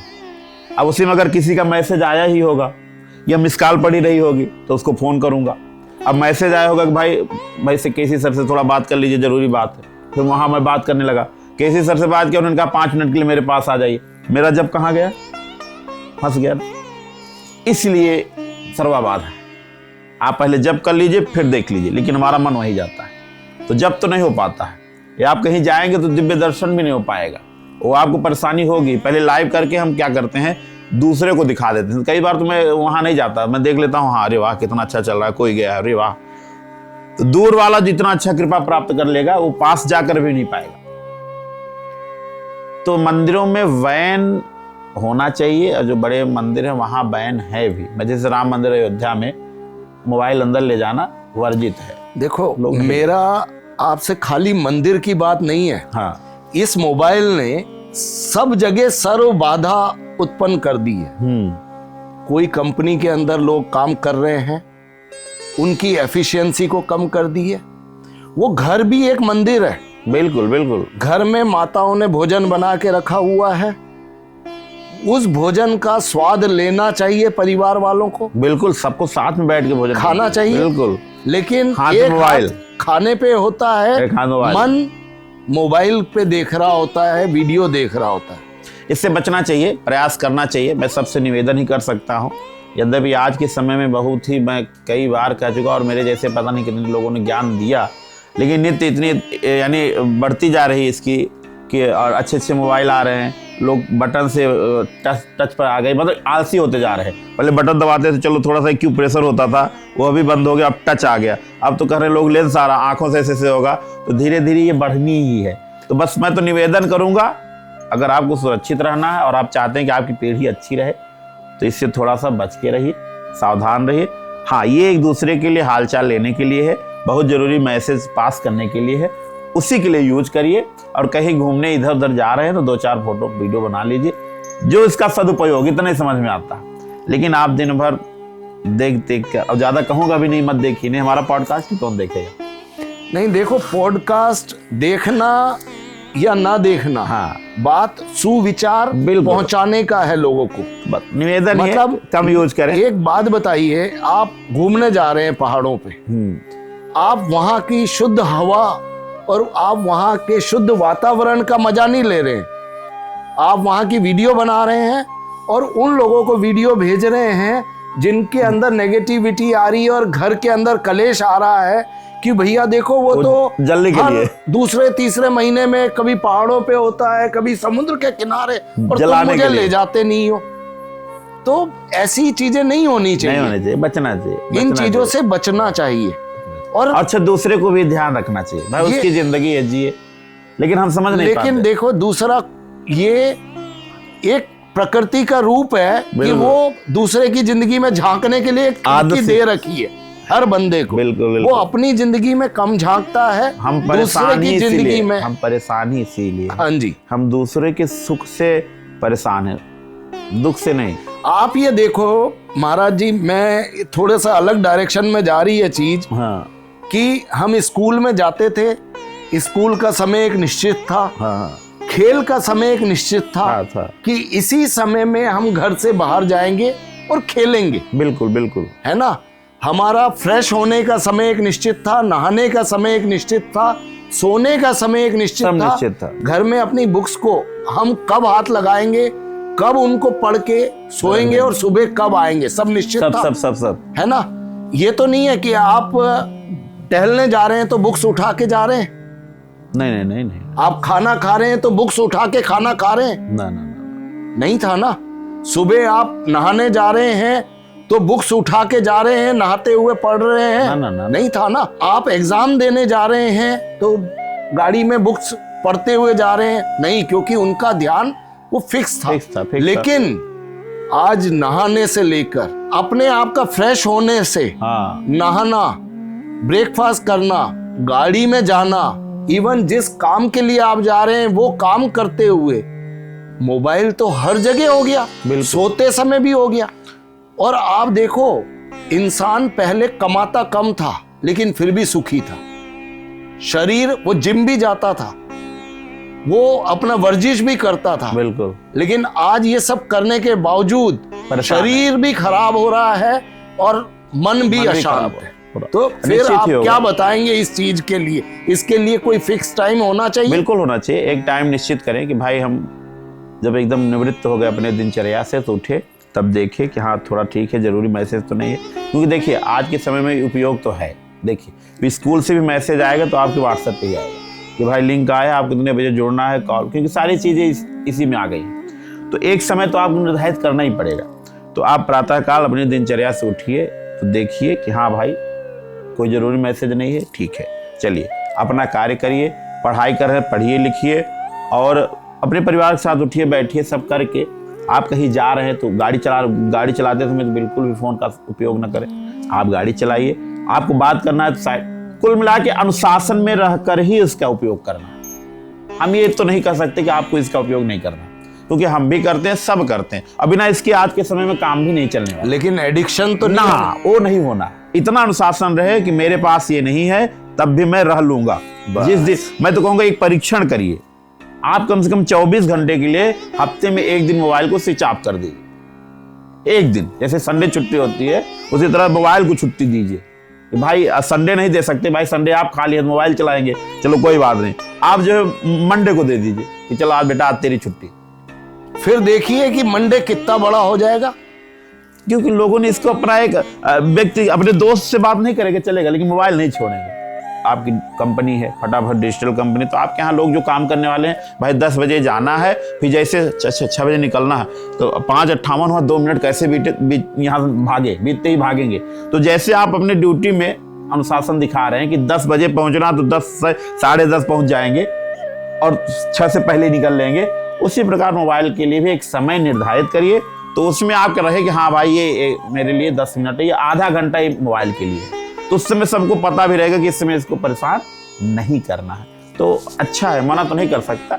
महाराज जी, हिंदुस्तान में ये रूल है कि हम दो हमारे दो क्या ये सिर्फ हिंदुओं के लिए ही एप्लीकेबल है या नहीं, ये एकदम मैं तो कहूँगा गलत है। हम दो हमारे दो हमारे लिए, इससे कई नुकसान है भारतवर्ष को। पहले से अगर रिलेट करेंगे तो हमारे यहाँ पहले भी 2 नहीं थे। राजा जो होते थे कई रानियां रखते थे। जैसे राजा दशरथ जी का ही उदाहरण ले लो, उनके पास 3 रानियां तो थी, वो हमको सबको पता है। उसके बाद भी उनके हजारों रानियां थी, वो नहीं पता है, क्योंकि वो पहले क्या होता था, राजा को ही सब समर्पित किया जाता। तो वो 2 तो रखे नहीं कि पहले हम 2 आए ना, तो हम 2 तो हुए नहीं। फिर जैसे भगवान कृष्ण के कितने विवाह हुए, 16,108, तो हम 2 तो रहे नहीं। वो हमारी हिंदुओं की बात कर रहा हूं, हम 2 तो रहे नहीं वो। फिर जब उनके हुए तो हर एक रानी से 10 पुत्र और 1-1 पुत्रियां हुई, तो आप गिनती कीजिए कितने हुए। उससे क्या हुआ, जब हम 2 और हमारे 2 में आ गए तो कई चीजें खत्म हो गई। पहले तुम्हारे रिश्ते खत्म हो गए। हम 2 हमारे 2, अगर मान लीजिए 2 बच्चे हो गए तो चलो भाई हो गए, तो अब बुआ कहां से मिलेगी उनको? जो आने वाली पीढ़ी होगी उसको बुआ कहां से मिलेगी? नहीं मिलेगी। अब मान लीजिए बेटी हो गए तो उसको भाई नहीं मिला। तो इस प्रकार से अगर मामा के यहाँ चले गए तो मामा, मौसी, चाचा, ताऊ, ये सब सारे रिश्ते हमारे खत्म होते जा रहे हैं। बच्चे केवल अब अंग्रेजी में आ गए, आंटी। अब आंटी मतलब कौन वाली आंटी? कहीं हम लोग जाते हैं, कौन है ये? हमारी आंटी है। अब समझते हैं आंटी मतलब हम लोग सीधा अर्थ जानते हैं चाची होंगी, तो चाची हैं आपकी? नहीं, वो मेरी मम्मी वाली बहन है। अब लो, अब आदमी सोचता रहे कि भाई आंटी है। तो जिनको नहीं पता, तुम्हारे रिश्ते खत्म हो जाएंगे। तो हम 2 हमारे 2 एकदम गलत है। और अगर सरकार लागू कर रही है तो मैं निवेदन करूंगा सबके लिए लागू करें। किसी विशेष समुदाय हिंदुओं के लिए ही नहीं, सबके लिए हो कि हम 2 और हमारे 2। नहीं, पर फॉलो तो हिंदू ही कर रहे हैं, बाकी विशेष समुदाय में तो समझ अब हम 2 वाला हिसाब रहा है ही नहीं। ना पहले चल रहा था, उनकी 3-3, 4-4 बीवियां हैं। हाँ। ना कानून उनको रोक सकता है, ना बच्चे। नहीं, कानून रोके, अगर रोक रहा है तो रोके। नहीं तो मैं हिंदू भाइयों से, सरकार से तो चलो नहीं रोक रहा है, चलो ठीक है, मैं तो हिंदू भाई बहनों से निवेदन करूंगा कि हम 2 हमारे 2 के चक्कर में न रहें, और जितना हो सके आप खूब एकदम ऊर्जा के साथ अपने संतति को बढ़ाइए और हिंदू राष्ट्र को, यानी हिंदुस्तान को, भारतवर्ष को खूब आगे ले जाइए, खूब करिए। सरकार की बात आप भी मत मानिए, मैं सीधा कहूंगा। या अगर सरकार ज्यादा दबाव दे रही है तो सरकार से निवेदन है कि सबके लिए लागू करें, या तो सब करें या तो हम नहीं करेंगे, ये नियम चलेगा। चलिए देखते हैं हाँ, कि क्या होता है। और ये तो पक्का है कि रिश्ते खत्म होते जा रहे हैं, बिल्कुल खत्म हो रहे हैं जी। और एक ही बच्चे पे आ गए हैं लोग। अरे लोग डरते हैं कि कैसे होगा। एक मैं स्पष्ट कर दूं, अरे कैसे क्या होगा? जब तुम्हारे माता पिता तुमको पैदा कर रहे थे तो क्या सोच रहे थे, क्या बढ़ के क्या खाएगा क्या पिएगा? ऐसा तो माता पिता ने सोचा नहीं। अगर सोचे होते तो तुमको पैदा ना करते। हम आजकल की जो युवा पीढ़ी यही सोचती है कि अगर बच्चे पैदा हो जाएंगे, 2 से ज़्यादा हो जाएंगे तो क्या होगा, हम इनको खिलाएंगे कैसे, पिलाएंगे कैसे। अरे भाई, अपना भाग्य लेकर पैदा होता, पैदा करने वाले तुम हो। ये जो युवा पीढ़ी है, खासकर हिंदू वर्ग की युवा पीढ़ी सोच रही है। बिल्कुल बिल्कुल, अदर जाति विशेष वाले लोग नहीं सोच रहे हैं। बिल्कुल बिल्कुल, आप सोचिए नहीं, जो पैदा होगा कि अरे कीड़े मकोड़े हैं, वो तो बेचारे, हम तो मनुष्य हैं। फिर भी आप किसी भी जीव को ले लीजिए, एक बार में पता नहीं कितने अंडे देती है, एक बार में तो कितने पैदा हुए। जब वो नहीं डर रही है, वो भी अब जीव जब अपना घूम घूम के खा ले रहा है, जीव जिंदा है और आराम से रह रहा है। हम तो मनुष्य हैं, भगवान ने हमको समझ दी है, बुद्धि दी है, हम तो कर ही सकते हैं। तो आप अपना भाग्य लेकर पैदा होंगे। तो मैं जो सोच रहे हैं कि 2 रहे हमारे खुशी परिवार, ना ना ना ना, 4 रहेंगे तो और खुशी रहेंगे। आपके पास ऑप्शन रहेगा भाई, एक नहीं किया तो एक करेगा, एक नहीं किया तो एक करेगा, एक नहीं तो यानी आपके पास जितने ऑप्शन, हम यही ना चाहते हैं कि हमारे पास ऑप्शन ज्यादा हो सुखी जीवन के लिए। तो आप अगर आप ऑप्शन चाहते हैं तो ऑप्शन पैदा करिए। एक ही से नहीं तो एक्सपेक्टेशन रहेगी। बिल्कुल, अब वो नहीं किया तब भाई, एक नशेड़ी निकल गया, अरे एक विकलांग निकल गया, तो आप क्या करेंगे? आप ही सेवा करिए दोनों की। बिल्कुल, आज के समय में बिल्कुल हो सकता है, वो अपंग भी हो सकता है, वो नशेड़ी भी हो सकता है। तो अब माता पिता बेचारे जाएं, कमाएं, रिक्शा चलाएं या कैसे भी मेहनत करके मजदूरी करें और अपने बच्चों की सेवा करें। ये ऐसी स्थिति न उत्पन्न हो, इसके लिए अपने पास ऑप्शन रखिए। अब मैं तो बच्चे, अब लोग कहेंगे कि मान लीजिए सब खराब हो गए तो फिर आप पे खराबी है कि सब खराब क्यों हो रहे, फिर आप मेडिकल जाके चेकअप करवाइए। क्योंकि भाई सब खराब नहीं हो सकते, 5 उंगलियां हैं बराबर नहीं, कोई कैसा होगा, कोई कैसा होगा, कोई कैसा होगा। उसके लिए प्रयास करना हमारा कर्तव्य है। तो हमारे दो जो ये चल रहा है, ये सर्वथा अनुचित है। मैं सबसे निवेदन करूंगा, माने, सरकार से पहले निवेदन करूंगा, माने तो सब माने, अगर सब नहीं मान रहे हैं तो अब हिंदुओं से निवेदन करूंगा कि आप भी मत मानिए और अपनी संतति को खूब बढ़ाइए। महाराज जी, कई बार ऐसी दिल दहलाने वाली रील्स आ जाती है, कभी किसी विशेष व्यक्ति समुदाय की, जो ये कहते हुए पाया गया है रील में कि अगर हमें 15 मिनट की छूट दे दी जाए तो हम पूरे हिंदुस्तान पे कब्जा कर लेंगे। इस टाइप का मैसेज उनके बच्चों पे जा रहा है और वो बच्चे, एक एक बच्चे के दिल के अंदर हिंदुस्तान के प्रति खतरनाक वाली भावना पैदा हो रही है। जो हिंदू बच्चे हैं उनको क्या मैसेज, उनमें क्या भावना पैदा होनी चाहिए? ऐसी रीलों को देख के कई बार मन डर जाता है। आपने विषय पे जो बात की, विशेष समुदाय, उनको प्रारंभिक शिक्षा जो उनके मदरसे में दी जाती है, तो सरकार उससे काम कर रहे हैं। जिन्होंने कहा कि 15 मिनट के लिए पुलिस हटा दी जाए तो हम बताएंगे, उनको तो कई बार जवाब मिल भी चुका है कि 15 मिनट के लिए क्या, तुम 5 मिनट के लिए कि पुलिस हटाओ तो तुमको जवाब मिल जाएगा। तो पुलिस हम हटाएं कि हमारे यहाँ सुरक्षा व्यवस्था की भाई वो चीज़ें हैं, तो हम हटाने की बात तो नहीं कर रहे हैं। लेकिन जब बात उसकी आएगी, तुम मदरसे में बम बनाते हो, हम मंदिर में बम बम बोलते हैं, इतना अंतर है। और कहीं मुसलमान खड़ा है भीड़ में और जान जाए व्यक्ति मुसलमान है, वो बोलेगा बम तो पूरी भाग जाएगी। अब मुझे बीच चौराहे पे खड़ा कर दीजिए, मैं बोलूँगा बम बम, सब आके बोलेंगे बम बम। क्यों? तुमको प्रारंभिक शिक्षा जो दी जा रही है, और अभी घटना घटी तो आपने देखा दिल्ली में कैसी घटना, यानी ऐसे स्थान पर लाल किला के सामने बम फोड़ दिए। और पढ़ लिख कर लो, निर्दयी लोग हैं उनको उस टाइप से, जो वो मरने के लिए शायद पैदा होते हैं कि हम मर जाएंगे, अपने आप को बम बना देते हैं। तो ये पढ़ लिख कर मूर्ख बन रहे हैं, या इनको बनाया जा रहा है, या इनका कोई प्रयोग कर रहा है, यूज कर रहा है, क्या है कैसे है वो जाने। लेकिन उस जनता में तो सभी धर्म सब धर्म थे, तुम्हारे भी लोग मारे गए होंगे, ऐसा तो है नहीं केवल हिंदू मारा गया, ईसाई मारा गया, एक वहां भारतीय मारा गया, बिल्कुल हिंदुस्तानी मारा गया, बिल्कुल तुम्हारे समुदाय के लोग भी मारे गए। अगर वहां हानि हो रही है, देश को क्षति पहुंच रही है, तो कहीं ना कहीं अपना अपमान भारत का हो रहा है, जिसका तुम खा रहे हो, जहां तुम पैदा हुए हो, जिसके लिए तुम कार्य कर रहे हो। पढ़े लिखे होकर क्या डॉक्टर डॉक्टर डॉक्टर, जितने भी नाम आए सब डॉक्टर, डॉक्टरों पर विश्वास उठ जाए लोगों का। मैं तो सरकार से निवेदन करूंगा, अगर पढ़ भी रहे हैं तो इन पर ज्यादा ध्यान दिया जाए। जब ये बिना पढ़े लिखे बच्चे छोटे छोटे बोलते हैं कि 15 मिनट के लिए पुलिस हटा दिया जाए, ये कर देंगे, तो ये तो पढ़ लिख कर और बड़ा बम बनाएंगे। तो ऐसे मदरसों पर सरकार ध्यान भी दे रही है कि अगर मदरसों पे आप अपना शिक्षा का काम कर रहे हैं तो ठीक है, नहीं मदरसे बंद करेंगे। और मैं तो चाहूंगा ये सब बंद हो जाए, ये सब भी गुरुकुल पढ़ने आए। मैं सबको स्वागत करता हूँ। अगर आपको शिक्षा चाहिए तो गुरुकुल आके पढ़िए। सरकार से निवेदन करूंगा ये कॉन्वेंट स्कूल भी नहीं, गुरुकुल खोलें, स्पष्ट गुरुकुल। हम करें वहां चलो धार्मिक ग्रंथ न पढ़ा करके आप शिक्षण ग्रंथ पढ़ाइए, जिससे ज्ञान प्राप्त हो। आप न वो अपने बम फोड़ने वाली मशीन बना सकें, न हम अपना धर्म के रूप में जो इधर उधर लोग कहते हैं कि फैला रहे हैं, तो आप सब जगह एक दृष्टि रख पाएंगे। तो शिक्षा बहुत जरूरी है। और माता पिता जो देखते होंगे बच्चों के, मुसलमान के बच्चों चाहे उनके माता पिता, वो कैसे करवा लेते हैं, उनको शर्मानी चाहिए।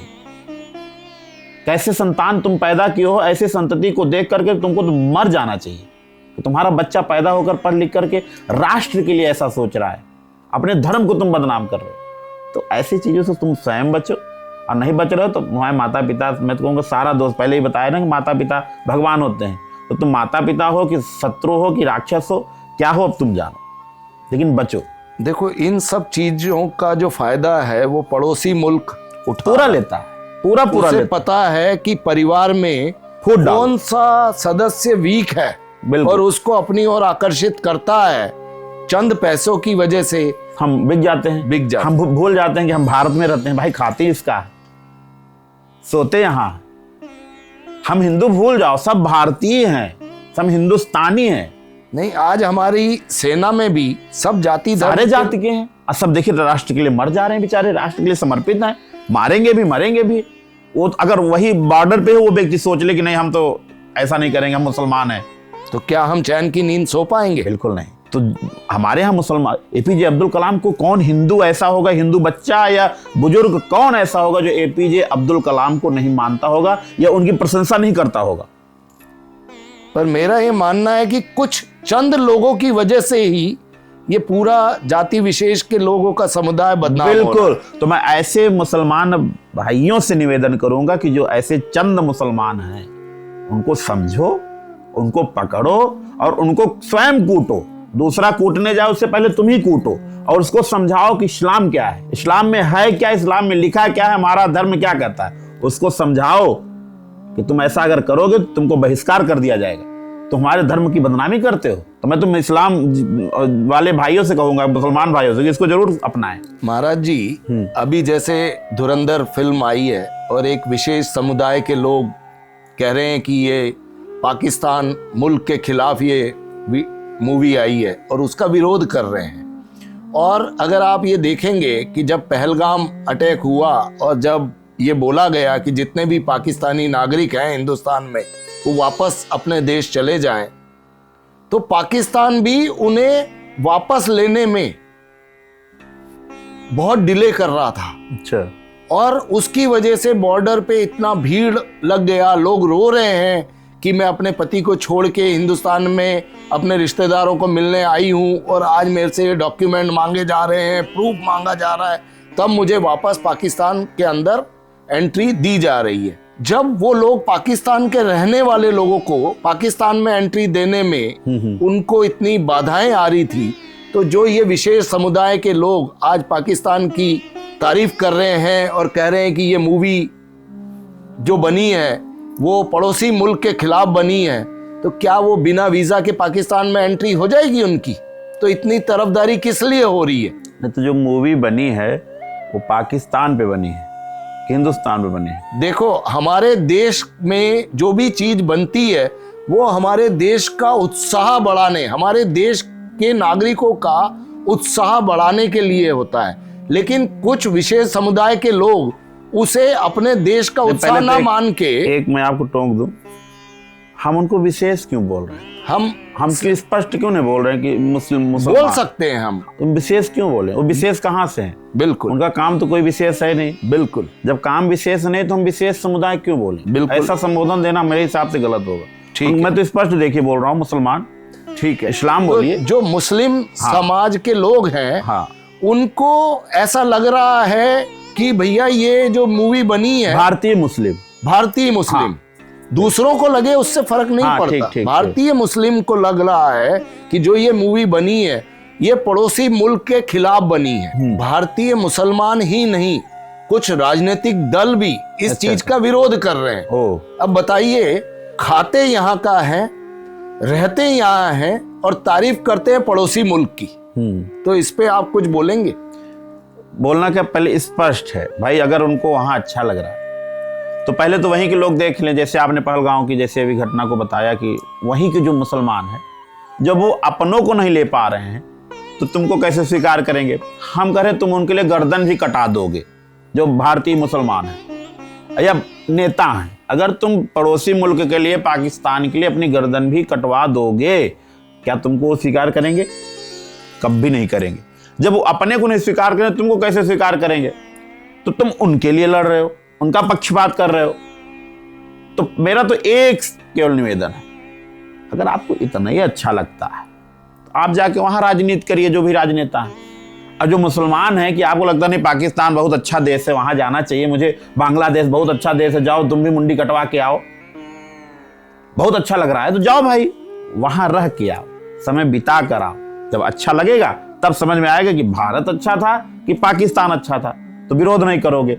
और फिर अब समस्त दलों को, समस्त नेताओं को कहना चाहूंगा, और समस्त हिंदुओं को, मुसलमानों को, या जो भी भारतीय हैं उनसे कहूंगा, जब बात राष्ट्र पे हो तो बात सिर्फ राष्ट्र की, फिर किसी की ना हो। धर्म की बात हो तब अपना पक्ष रखो तो एक बात चलेगा। हम पाकिस्तान को क्यों सहेंगे? तो यहां अगर जो आप फिल्म की बात की है धुरंधर, अगर वो पाकिस्तान के विरोध में पहली फिल्म तो बनी नहीं है। कई फिल्म, सनी देओल की गदर कौन नहीं देखा है पिक्चर? इसके पहले अभी कुछ दिन पहले दूसरी आई थी, रिलीज हुई थी, वो भी पाकिस्तान पे थी। तो पहली बार फिल्म, तो ऐसा भी नहीं कि पाकिस्तान वाले भारतीय मूल पे पिक्चर नहीं बनाते हैं, वो उनका अपना पर्दा है, फिल्म का पर्दा अपना चलता है। लेकिन बात अगर देश की है, कुछ अच्छी चीज देने के लिए वो फिल्म बनाई गई है। कितनी बड़ी घटना घटी थी वो, उस घटना को आधारित करके यह फिल्म बनाई गई है कि आपको सावधान रहने की जरूरत है। और जो मुसलमान पक्ष ले रहे हैं ना, उसी होटल में, ताज होटल में जो घटना घटी होगी, कितने तुम्हारे मुसलमान रहे होंगे कि एक पाकिस्तान का आ करके पूरा होटल उड़ा दिया, क्या वो नहीं मरे होंगे? हम भारतीय मूल के हैं और भारत के लिए लड़ेंगे, ना मुसलमान है ना मैं हिंदू है। जब मुसलमान हिंदू करना होगा तो अलग बात है, लेकिन जब देश की बात है तो भारत की बात हो। महाराज जी, हाँ जी, हमारे देश में बहुत छूट है, दूसरे देश में इतने घुसपैठिए नहीं हो सकते। हाँ हाँ हाँ, हमारे देश में लाखों की तादाद में घुसपैठिए हैं, मतलब, और फिर वो हमारे देश के खिलाफ ही हैं। ऐसे में आप क्या कहेंगे? जो ये सर फॉर्म आया है वो उसके पक्ष में हैं आप? मैं एकदम पक्ष में हूँ। और घुसपैठियों की बात आपने किया तो उसमें भी घुसपैठिए, अभी तक तो मेरे सामने ऐसा कोई घुसपैठी का नाम नहीं आया कि जो हिंदुस्तानी हो या हिंदू हो, सब मुसलमान होंगे। ठीक, तो आपने जो बात कही घुसपैठिए, भारत हमारा सबको स्वीकार करता है, क्योंकि हमारी जो भारत भूमि है ना भैया, वो ऐसे रहता है कि आओ हम गले लगा लें, सबको वही प्रेम देंगे, आओ तो, लेकिन प्रेम से आओ।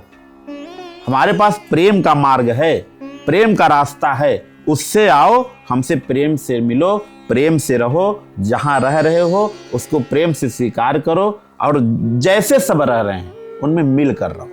पीठ में छुरा घोंपने का काम करोगे तब यह स्वीकार नहीं। अगर भारत ऐसे करना भी जानता है तो आपने उसको देखा होगा, धृतराष्ट्र को, उसकी भुजाओं में बहुत ताकत थी, तो ऐसे सबको गले लगाता था, लेकिन जो दुश्मन होता था ना उसको ऐसे जकड़ करके एकदम वहीं मार देता था। ये धृतराष्ट्र करता था। तो हमारी जो भारत की भुजाएं हैं, हम अगर गले लगाते हैं तो गले में लगाकर ही मार भी सकते हैं, इसलिए सावधान रहो, आओ, प्रेम से रहो। और जो SIR फॉर्म की आपने बात किया, सर फॉर्म, ये कोई वो नहीं है भाई, हम तो करें, हिंदू तो नहीं डर रहा। नहीं, हिंदू को तो वैसे ही छूट है कि अगर वो किसी भी मुल्क में परेशान है तो वो भारत में आए और यहाँ की नागरिकता देंगे। मोदी जी ने कहा है नागरिकता देंगे और रहे यहाँ भाई, क्योंकि भारतीय मूल का देश सिर्फ कोई है, भारत। हिंदू दूसरे मुल्कों में कई बार सताया गया। बिल्कुल, हिंदुओं के लिए कोई देश है, इतने देशों में तो सिर्फ और सिर्फ भारत। हिंदू कहाँ जाएगा? भारत में ही आएगा। लेकिन तुम मुसलमान हो, अब अच्छा, वो भारत का जो हिंदू है, यानी कहीं भी जो हिंदू रहता है उसके सीने में तिरंगा धड़कता है, अपना राष्ट्र धड़कता है। लेकिन तुम भारत में भी रह करके तुम्हारे अंदर पाकिस्तान धड़क रहा, अफगानिस्तान धड़क रहा है, तब तो तुम गलत हो ना।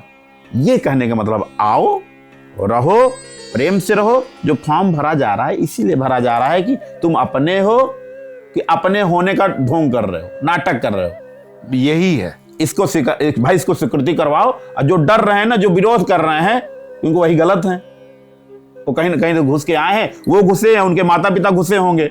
इसीलिए तो SIR फॉर्म भरें। और सबसे निवेदन करूंगा, जो मुसलमान भी हैं उनसे भी कहूंगा, अगर तुम भारतीय हो तो डरो मत, भरो, सरकार तुम्हारे पक्ष में है, करेगी। लेकिन जो घुसपैठिए हैं, शायद तुम्हारे ही वेश को बना करके, मुसलमान ही रूप धारण करके कोई और आया हो, वो भी तो पकड़ में आएगा।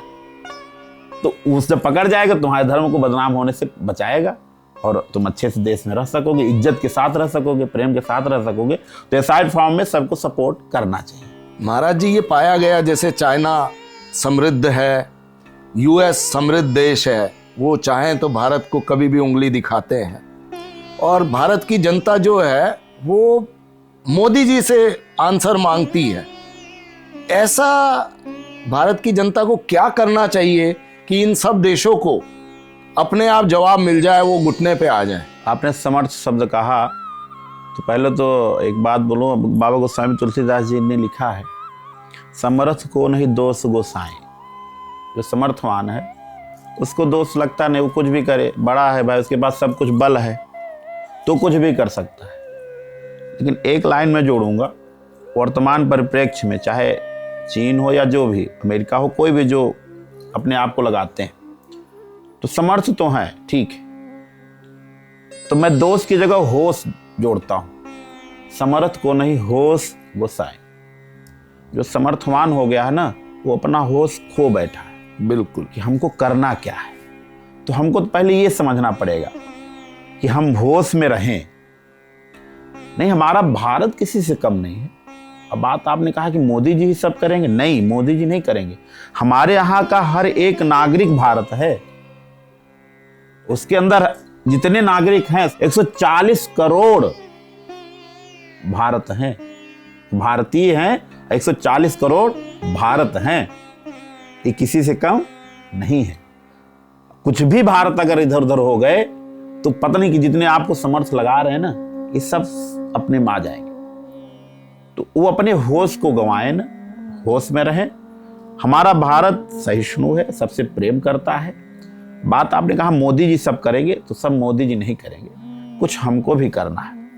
मोदी जी, देखिए, राजा आदेश देता है। हमारा राजा तो इतना अच्छा है कि वो कभी कभी करके भी दिखाता है। झाड़ू लगा रहा है तो इसका मतलब ये नहीं कि पूरे देश में वही झाड़ू लगाएगा। आज से नौकरी लग गई मोदी जी की, चलो आज इस गली में झाड़ू लगाएंगे, आज इस गली में झाड़ू लगाएंगे, ऐसा नहीं है। तो जो हमारा हर एक नागरिक भारतीय जो है वो भारत है। अगर वो अपने में आ जाए तो बड़े बड़े जो समर्थ आप बोल रहे हैं ना, जो होश गंवा बैठे हैं, समर्थ को नहीं होश गोसाएं, ये अपने आप में आ जाएंगे। करना कुछ नहीं। जो भी चीजें हैं, जैसे उपयोगी वस्तु है, हम प्रयास करते हैं, फोन चाइना का होगा, सस्ता मिल जाएगा, तो हम सोचते हैं कि चाइना वाला खरीद ले। कोई भी पर्व आता है तो जो भी सामान मिलेगा चाइनीज मिलेगा। फोन विदेश का है, एप्पल फोन सबके हाथ में है, तो भाई विदेश का फोन है वो अच्छा होगा। या कोई भी चीज, कोई भी वस्तु जो ऐसे देशों से आ रही है, वो हमारा ही पैसा ले करके ना समर्थवान बने हैं। तो हम प्रयास करें कि जो भी वस्तु हमको लेनी है, खरीदनी है, उपयोग करना है, कपड़े से लेकर के जो भी नित्य की चीजें हैं उपयोग में लानी है, वो हम अपने भारतवर्ष से ही लें। थोड़ी महंगी होगी लेकिन टिकाऊ होगी और मजबूत भी होगा, तो हमारा भारत मजबूत होगा। ये छोटी सी बात है, बस उसको स्वीकार करना है। तो आप भी किसी से कम नहीं है। और जो अपने आप को समर्थ लगा रहे हैं, कब रोड पे आ जाएंगे ये हमको भी समझ में आ जाएगा और उनको भी समझ में आ जाएगा। मैं तो सुना हूं कि अब एप्पल कंपनी हमारे भारत में इन्वेस्ट कर रही है, यहाँ पे बनाएगी और यहीं पे बेचेगी। ऐसे चाइना कंपनी भी आएगी, यहीं पे बनाएगी, यहीं पे बेचेगी। तो जब यहीं पे बेचेगी और यहीं पे बनाएगी तो किसका लाभ होगा? हमारा ही लाभ होगा। तो धीरे धीरे सब ऐसे झुकेंगे और सब हमारे ही गोद में आएंगे, क्योंकि कभी ना कभी हम ही सबके मूल रहे हैं। भारत ही सोने की चिड़िया रही है, तो हम मूल हैं, हम जड़ हैं। आज सब तने फैल गए हैं, तो जब जड़ में पुनः समाहित होंगे, जब ये धीरे धीरे आएंगे। लेकिन हमको जागृत रहना है, प्रयास करना है कि अपने वस्तु को भारतीय से ही लेना है और भारत से ही लेना है। Make in India, made in India. बिल्कुल बिल्कुल बिल्कुल, प्रयास यही करना। अगर ये हो जाता है तो सबसे अच्छा हो तो जाएगा। हिंदुस्तान को समृद्ध और नंबर 1 बनने में कोई नहीं रोक सकता, कोई नहीं रोक सकता। बिल्कुल। छोटी सी पहल है, लेकिन ये आगे चल के हमको बहुत ही जल्दी निर्णयात्मक तक पहुंचाएगी। बहुत सही कहा आपने। होप हमारे युवा और जो लोग हैं, भारतीय लोग, जी बिल्कुल, वो अपना छोटा सा स्वार्थ को त्याग कर बिल्कुल बिल्कुल भारत की बनी हुई वस्तुओं को ही खरीदेंगे और उसी पे अपना पैसा खर्च करेंगे। बिल्कुल बिल्कुल, ताकि जो ये विपक्ष और दूसरी कंट्री के लोग और दूसरी कंट्री की इकोनॉमी मजबूत हो रही है, हाँ हाँ हाँ, उस पे वार होगा तभी भारत देश मजबूत होगा। बिल्कुल सही कहा आपने। महाराज जी, हमने कई विषयों पे चर्चा करी। एक और प्रश्न आ रहा है दिमाग में कि ये पाया गया है तुलसी माता की पूजा करते समय या जल देते समय या अधिकांश महिलाएं या माता बहनें ही तुलसी माता को जल देती हैं, पुरुष क्यों नहीं? नहीं ऐसा नहीं है, पुरुष भी करते हैं, पूजन करते हैं, अच्छे से पूजन करते हैं, तुलसी को धारण भी करते हैं। जितने भी आप महात्माओं को देखेंगे, संतों को देखेंगे, प्रेमानंद जी महाराज जी, देखिए मेरी तुलसी माला ही मैं ली, ये देखिए मेरे हाथ में है, तुलसी ही है। मैं जब करता हूँ इनसे, मेरे पास है और इनकी आराधना करता हूँ, तो वर्जित नहीं है। एक मर्यादा के रूप में माताएं ज़्यादा करती हैं कि भाई स्त्री हैं तो चलो माताएं कर ली, इस जो पौधा होता है घर पे जो माताएं बहनें कर लेती हैं। लेकिन इसका मतलब ये नहीं कि पुरुष नहीं कर सकता, पुरुष भी जल दे, पूजन करे, माँ से प्रार्थना करे, वो सब कुछ देती हैं और एकदम शुद्ध वृक्ष है, वातावरण भी शुद्ध रहता है और आपकी मानसिक स्थिति को भी ठीक करता है जो तुलसी घर में रखने से। तो अच्छा है, करना चाहिए। इसमें पुरुष स्त्री का कोई दोष ही नहीं है। ऐसे कई, आपके इस प्रश्न को संबंधित रखें तो ऐसे कई विडंबनाएं हैं जो फैला दी गई हैं कि पुरुष करेगा स्त्री नहीं करेगी। तो मैं आपसे बता दूं, स्त्री भी कर सकती है, पुरुष भी कर सकते हैं। बस कुछ बाध्यताएं हैं, मान्यताएं हैं, उनको जान करके, अगर नहीं जानकारी है तो अगल बगल जो आपके ब्राह्मण हैं, पंडित जी हैं, विद्वान हैं, शास्त्र हैं, घर के जो बुजुर्ग हैं, उनसे जानकारी ले करके ही उसको करें। लेकिन वर्जित नहीं, लेकिन अनुशासन है, व्यवस्थाएं बनाई गई हैं। महाराज जी, आपने इतने स्पष्ट शब्दों में इन सब क्वेश्चनों के आंसर दिए, जवाब दिए। हाँ जी, आप इतना स्पष्ट बोले हैं, आपको किसी से भय नहीं लगता? भय क्यों लगेगा? मैंने जो भी बातें कही हैं आज के परिप्रेक्ष्य में, कहीं ना कहीं लोगों के लिए ही की है कि वो समझ सके। और जो गलतियां, देखिए गलती इंसान ही करता है, अगर उनसे गलती हुई है तो सुधार करेंगे, नहीं हुई है तो आगे नहीं करेंगे। तो प्रयास मेरा यही रहता है कि इसलिए मैं नहीं डरता हूँ। और डरूंगा किससे? भगवान ने भेजा है, वही बुलाएगा, तो डरूं किससे? और जो इस सांसारिक लोग हैं ये भी तो अपने हैं, भाई बंधु सखा हैं। क्या करेगा? मारेगा तो झेल लेंगे, हम सुनाएंगे तो वो झेल लेगा। तो यही है, डरता नहीं हूँ, प्रेम है, सबसे प्रेम करता हूँ। और एक ऐसा आप लोगों ने बना दिया है, बैठा दिया है कि मैं कुछ लोगों तक अपनी बातें पहुँचा पाऊँ, किसी को ठेस पहुँचाने की भावना मेरी नहीं रहती। इसलिए मैं स्पष्ट रहता हूँ कि जो अपना है वो बिगड़ने न पाए, और जो बिगड़ चुका है तो मेरी बातों को सुनकर पुनः अच्छा बन जाए, सिर्फ इतनी सी बात। इसलिए डरता नहीं हूं, मैं आनंद में रहता हूं। महाराज जी, एक और चीज मैं पूछना चाहूंगा। हाँ जी, कभी आपको रोना आता है? हाँ आता है, मैं भी रोता हूँ, खूब अच्छे से भक्ति में रोता हूँ, भाव में रोता हूँ। मुझे भी दुख होता है जब अपने ही लोगों के बीच में रह के अपने ही लोगों को सहना पड़ता है। और पीठ पीछे, अब मेरे सामने आएंगे तो ऐसे हैं, ऐसे हैं, ऐसे हैं, पीठ पीछे जाकर मेरी ही बुराई करेंगे। और जब काम पड़ेगा तो फिर मेरे पास ही आएंगे, मैं जानते हुए भी उनका कार्य करूँगा, तो मुझे भी दुख होता है, तो मैं भी रोता हूँ। किसके आगे रोते हैं? मैं, हाँ, ये आपका अच्छा प्रश्न है। लोग संसार के सामने रोते हैं, मैं अपने भगवान के सामने रोता हूँ, क्योंकि उन्हीं से रोता हूँ। क्योंकि मुझे एक चीज़ तो देखिए स्पष्ट है, मिलता तो वहीं से है, चाहे दुख सुख, मान सम्मान, प्रेम, कुछ भी मिलेगा तो वहीं से मिलेगा। तो हम लोगों के सामने तो नहीं रोते, रोता हूँ लेकिन अपने गुरु के सामने, अपने भगवान के सामने। पर वो जिन लोगों की वजह से आप रो रहे हैं, हाँ, भगवान के सामने, वो लोग भी तो भगवान ने ही बनाए हैं। हाँ बनाए हैं, तो इसीलिए तो रोकर बताता हूँ प्रभु की आपकी ही तो सृष्टि है, उनको क्यों सद्बुद्धि नहीं देते? तो प्रयास यही रहता है कि आप उनको सद्बुद्धि दीजिए, उनकी हानि करिए, ऐसा भाव नहीं रहता कि प्रभु वही तो सृष्टि आपकी है, क्यों ऐसा क्यों है, वो उनको सद्बुद्धि प्रदान करे, उनके मानसिक स्थिति को ठीक करे, बस यही रहता है। किसी के हानि के लिए मैं आज तक सोचता ही नहीं, मेरी तो एक आदत है, मतलब उनके कल्याण का ही मेरे सोचते साथ हैं। जितने भी रहने वाले लोग, आप आप कैमरा भी कभी आप पूछेंगे मिलेंगे, जो मेरे साथ रह रहे हैं और मुझे जानते हैं अच्छे से, पीठ पीछे तो बुराई सबकी होती है, देखिए चाहे भगवान नहीं बचे तो मैं अपनी बात क्या करूं, लेकिन अगर आप उनसे पूछेंगे, मैं किसी की हानि नहीं चाहता। महाराज जी, प्रसन्नता भी अपने लोगों के बीच में ही रह के मिलती है और दुख भी अपने लोगों से ही मिलता है। हाँ, पूरक है। मतलब जो आप जिसको जानते हैं और जो आपको जानता है वो ही आपको दुख पहुंचाता है। एक शब्द है, मैं पकड़ा हूं उसको, आपके माध्यम से जनता तक पहुंचा भी दूं। शब्द है, हम उसका बहुत प्रयोग करते हैं, हमेशा करते हैं, और आपने अभी भी किया, अपना। बिल्कुल, अपना जो आपको ऊपर न जाने दे वो है अपना। जैसे अपनों से सावधान रहे, मतलब जो अपनों जो आपको ऊपर न जाने दे, इसलिए कहा जा रहा है अपनों से सावधान क्यों कहा जा रहा है कि अपनों वह ऊपर आपको नहीं जाने देंगे। तो केवल उनसे प्रेम करिए, बहुत जो अपना है ना उससे तो और सावधान रहिए, क्योंकि अपने ही, आपने कहा ना कि अपने ही दुख देते हैं, अपने ही सुख देते हैं, तो जो अपने ही होते हैं इन्हीं से सावधान रहना। क्योंकि दुख तो पराया भी दे सकता है जिसको आप नहीं जानते, लेकिन वो दुख क्षण भंगुर रहता है। बिल्कुल बिल्कुल, आप भूल भी जाएंगे उसके दुख का, आप 5 मिनट में भूल जाएंगे। अरे हम कहीं गाड़ी से जा रहे हैं, कोई आया झटका मारा, उसको, वो हमको गाली दिया, हम उसको गाली दिए, निकल गया, फिर भूल गए, आए दूसरी जगह, बात खत्म, वो भूल गए। लेकिन जो अपने हैं वो हमेशा, वो जिंदगी भर तक बिल्कुल, वो बिल्कुल। दुख, लेकिन उस दुख से उभरने की शक्ति भी तो ईश्वर से मिलती है। बिल्कुल बिल्कुल, तो मैं स्पष्ट रखता हूँ, अपनो अगर ये अपने हैं, इसका मतलब इनसे विशेष रूप से हमको चाहिए सावधानी, तब तो ठीक है, नहीं कभी भी मेरे साथ घटना कर सकते हैं, तो मैं सोच के रखता हूँ और इसलिए सावधान रहता हूँ।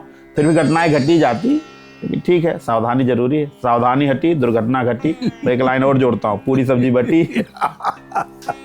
अति सुंदर। महाराज जी, आपके साथ जो हमारे सवाल जवाब हुए, आपने बहुत ही अच्छे सुंदर ढंग से उनके जवाब दिए। प्रयास रहा जी, प्रयास किया, और मुझे और मेरे दर्शकों को बहुत पसंद आएंगे उनके जवाब। और अगर किसी को कुछ क्वेश्चन आता है दिमाग में तो वो कमेंट में लिख के भेज सकते हैं। तो मैं महाराज जी से विनम्र निवेदन करूंगा कि उन क्वेश्चनों का आंसर महाराज जी स्वयं दें, ताकि आपकी जो उत्सुकता है और मन में विचार है उसको आप क्लेरिफाई कर सकें। आशा करता हूं कि हमारा ये उलझे सवालों के सुलझे जवाब वाला एपिसोड आप सबको पसंद आया होगा, और महाराज जी का बहुत बहुत धन्यवाद करता हूं। धन्यवाद। और पुनः हम फिर एक नए एपिसोड में आपके साथ गुफ्तगू करेंगे, और तब तक के लिए धन्यवाद, शुक्रिया। जय सिया राम। जय सिया राम।